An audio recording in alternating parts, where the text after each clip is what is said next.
I've always liked games about climbing. I don't know what exactly it is about my brain chemistry that enjoys scaling large objects in pursuit of something, but games based on that idea tickle my gray matter just right. In the last few months, I've had the pleasure of playing some of the best of this weird little niche genre, and I want to share those games with you today. Very special thanks to all of these supporters that are members here on YouTube and subscribers over on Twitch, generously funding further content on both platforms. There will be information on how to join that ever-growing list in the description if you're interested. Let's get started. There's this guy I went to high school with that absolutely refused, on principle, to play any kind of game that didn't look, as he put it, realistic. If the game doesn't have realistic graphics, it sucks. Pixel graphics are for babies. Side scrollers? Hell no. Stylized graphics? Don't even get me started. This is without a doubt one of the worst possible restrictions I think you could place on yourself, as you are self-imposing a restriction against some of the most inventive and impressive games out there. Last I knew, he was still buying NBA and Madden every year and complaining that there are no good games. That person, and the ever-increasingly and surprisingly large group of people that are like him, are the only kind of people that I would not recommend a short hike. To quite literally everyone else, if you are not like that, then I would encourage you to play this game blind, but if you do keep watching, that's alright too, because a short hike and the rest of the games that we're talking about today aren't the kind of games that get really detracted from just because you've seen it before. Watching someone climb a mountain and doing it yourself are two very different experiences after all. One of the more intriguing aspects of games about climbing to me crops up when you take one of those games and ask it the simple question, why am I climbing? The methods and intentions behind the climbing might differ from game to game, but the general goal for every climbing game is to reach the top, which sounds very obvious now that I say it out loud. That idea, though, coming into the game with that presupposition carries almost all of the weight for motivation. Why am I here? Well, I gotta go up. Simple as that. A short hike opens up with you waiting for a phone call when it's revealed to you that there is no service anywhere in the area except for at the very tippity top of Hawk Peak. I think my personal favorite aspect of this game is how it starts and ends more or less on your terms, but it does have to start and end eventually.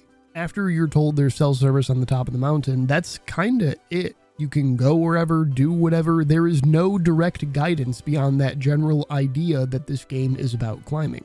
It's a short hike, so at some point you should probably go up. The most impressive part of a short hike is the scale of the world that you're in. It just keeps expanding the more you look. It was far bigger than I expected it to be, and it just kept going long after I was convinced I'd seen it all. Even now, having gotten all the achievements in-game, I'm certain there's significant discoveries that I just never happened to make. It helps that the pacing is perfect for everyone as well, and I mean that because the pacing is what you make of it. You can putter around the island for as long as you like, or you can just start climbing. It's your journey and your prerogative, and the game doesn't really seem to mind either way. You do have to make the climb eventually, though, to beat the game. And what's at the end of that climb? Well, we'll get to that.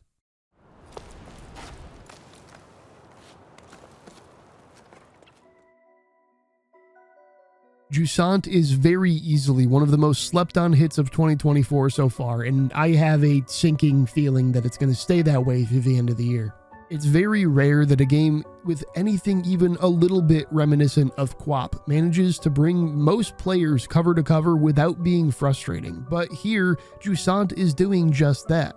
I think this one deserves a special mention as far as motivation goes, because sometimes going up is for reasons that won't become clear to us until we get there. And the discovery of that why is in and of itself why we climb. There are no spoken words in Jusant, but that's not to say there's no story.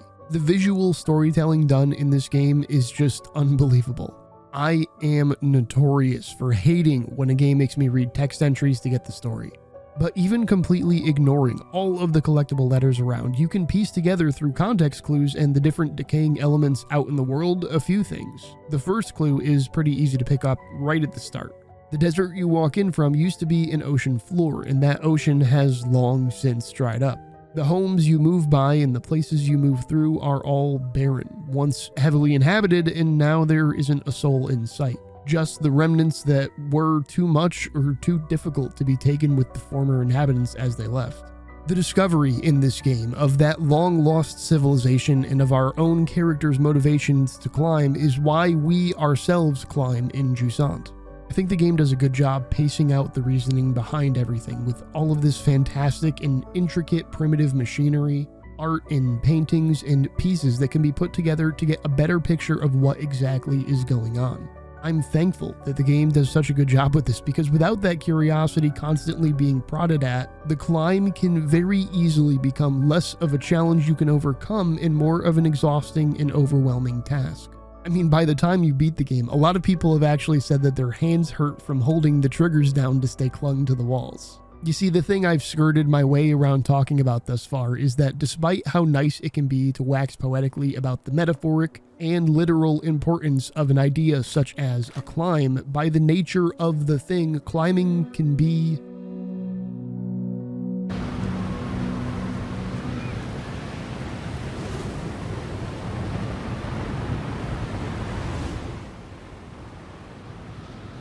difficult.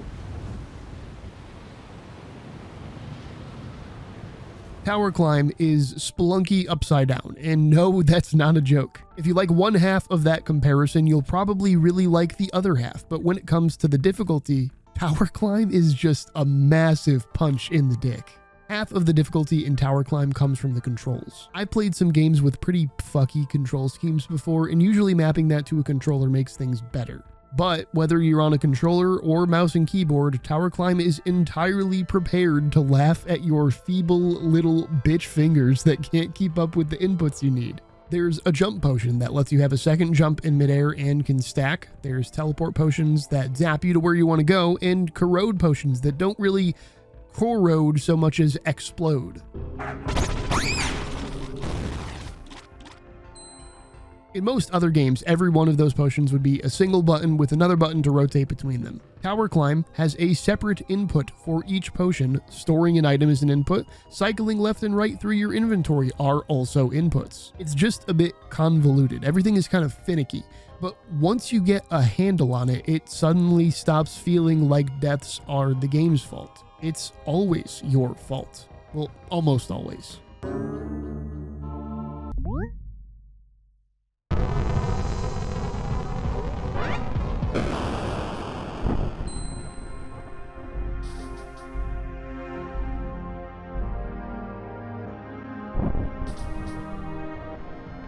The climb in TowerClimb probably isn't what you think it is. It's not just going up, it's getting better. It's harnessing those weird controls to be your bitch, learning how to recognize shitty routes ahead of you and avoid them, or what to do when you run into certain enemies. It's learning the little things like dropping items in midair to get you a little hop to get across larger gaps. Doshington is simultaneously a shitload better than me at this game and at YouTube, and he has a great video where I think he's spot on with his assessment of why TowerClimb isn't nearly as popular as the quality of the game deserves. Spelunky is a fantastic series, but sometimes you just die to random bullshit that is almost completely out of your control. There are players that are amazing at that game and can harness the chaos, but even at the highest level, sometimes the game just gives you the middle finger. And that's funny as a viewer. There's games like Only Up that are basically just streamer bait. They're massive spectacles of failure. TowerClimb doesn't have that so much. It's not as entertaining to die so much as it is part of the climb. And it's a part of the climb that can mostly be avoided if you buy enough revive potions to just face tank your way through the areas that you struggle with. Every time you die in TowerClimb, your next character is new and randomly generated. They are expendable, and death is expected. The game's biggest holdup in terms of popularity is simply the crime of not being very clickbaitable. The climb in this game is the incremental improvements that are subtle and entirely representative of the player's knowledge and intimate mastery of the controls. It's things that develop slowly over time. A couple feet higher, a new zone, beating that thing that beat you last time, making that risky jump. That appeals to a lot of people. I mean, I'm definitely a part of that crowd, but that style of game doesn't appeal to everyone. That kind of climb doesn't appeal to everyone. And for those of you that heard that last section of the video and physically recoiled a little bit, I might have the game for you.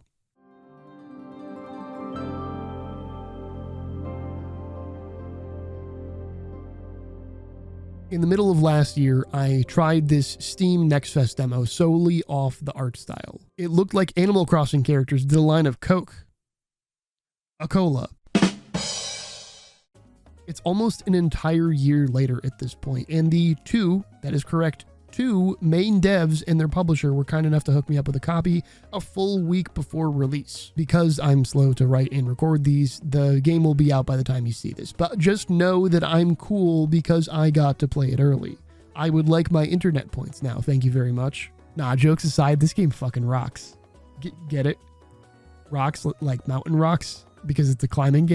Surmount really is the coked up rock climbing sibling Animal Crossing would like to forget about. It's a game where there's a lot of give in both the movement mechanics and the way that you can succeed. Surmount's level design is randomly generated, so sometimes you get stupidly easy little climbs to the next area, and sometimes you run into Timmy Two Shit's Course of Doom where everything you look at is just... It can be borderline unfair in some areas, but it's not without a solution. There are incremental upgrades you get access to as you climb, where you can give your character more stamina or fling yourself further, or you can have better grip on odd surfaces. But you also have a backpack full of tools that are unfairly balanced in your favor. So if you're really dreading a certain section, fuck it, rocket backpack. Use a ladder and skip that shit. The balancing act at a certain point in a run up Mount Ohm becomes less about the climb and more about the fun. There's some of that same granular improvement you see in TowerClimb here too, but thanks to a generous checkpoint system both between the levels as well as in the middle of a level with rope hooks scattered all over, Surmount wants you to try that silly idea you had. It's wibbly and wobbly, and sometimes you can make that flexibility work in your favor and pull off some really dumb stuff. Having so many options at your disposal also makes the more difficult moments where you really are relying on making this one jump, or getting to a point where you can stand and get your stamina back before you run out right at the end. Those moments are way more tense thanks to how the rest of the game works.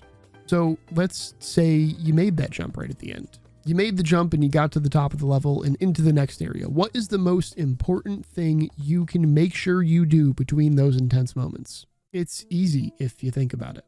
The most important part of long and arduous tasks, things like climbing a mountain, the biggest thing you can do is just take a break. Mount Ohm is a lot. 3 hours straight of playing on my first time up the mountain without any breaks only got me about halfway up. And when I got to a certain point, I realized that I had been sitting in a kind of weird position and my back wasn't feeling quite right. And so thankfully, because I wouldn't have thought to do this myself, the game prompted me between levels every time you get to another level. Surmount makes sure to stop you for a second and check in. These little base camps have shops and items that'll help you further on up the mountain, sure, but I think they really serve the infinitely more important purpose of forcing you to take a break. You have to consciously think about continuing. Do you really want to keep going right this very second? Or do you want to stand up, grab a drink and a snack, stretch a little bit? Maybe you put the game down for another day. Because the funny thing about climbing games, all climbing games, is that what's at the top of the mountain doesn't really matter. When I say the phrase, what's atop the mountain doesn't matter, I don't mean to say that it isn't important. What I'm saying is that the peak of the mountain, the thing that you're climbing to reach, the only part of what that peak is that matters is that it's important to you. It might not be something of grand importance like a boss fight with a wizard or the long-term survival of your planet. It might just be a phone call waiting for you after the end of a short little hike. A job interview, a conversation you've been putting off, dealing with the loss of a loved one, a medical diagnosis that doesn't seem fair, a medical diagnosis that just isn't fair. That's how life works after all. It beats you down and then kicks you while you're down for good measure. Even if we don't want to, we all have mountains to climb, constantly, and the peaks of those mountains are different for everyone. Whatever's at that peak for you, the important part isn't what's up there. It's that eventually you make it there. I think it's important to say out loud that no one climbs a mountain in one breath. Everyone needs a break now and then, and that's the fascinating thing about all of the games I've talked about today. Every single one of them recognizes in some manner that in order to reach the top of a mountain, you need breaks. It doesn't need to be anything grand either. Life isn't as romantic as media makes it seem, and sometimes the break that you need isn't as glorious as a campsite fire halfway up Mount Dome. Tower climb is a bit cruel at times, but there's moments at the start of every new zone where things are calm for a second and you can plan. A short hike has distractions at pretty much every part of the mountain to divert your attention and take a break from that climb. In Jusant, there's times between climbing where you get to stop and look around, but even then, in the middle of a climb, sometimes you just have to stop for a moment and shake it out, regain your footing, and then get back to it. When everyone started working from home a couple years ago, we very quickly found out that the commute to and from work was, for a lot of people, an extraordinarily important part of the state of their mental health. It was decompression time. It was time to build yourself up for the workday. The loss of that commute, the loss of that break, was noticeable. Things don't look great lately, and I'm sure to every generation things look worse than they really are, but lately the world just ain't right. People are overworked and underpaid and so angry. There's a group of people a little younger than I am, at least in the United States right now, having to face the fact that there is increasingly less space and opportunity for any of us to do something as mind-bogglingly simple as secure our future. For a lot of people outside the US, that's been the reality for a minute. There's a lot less space for us at the table than there once was, and there's a lot less time to get a seat. I get it, man. Things are hard. Free time is a luxury, but that's all I'm really going to ask of you. At some point, somewhere in your climb, make sure you find that time to take some space and have a little break. I want to see you get to the summit, whatever that might mean for you. Thanks for watching.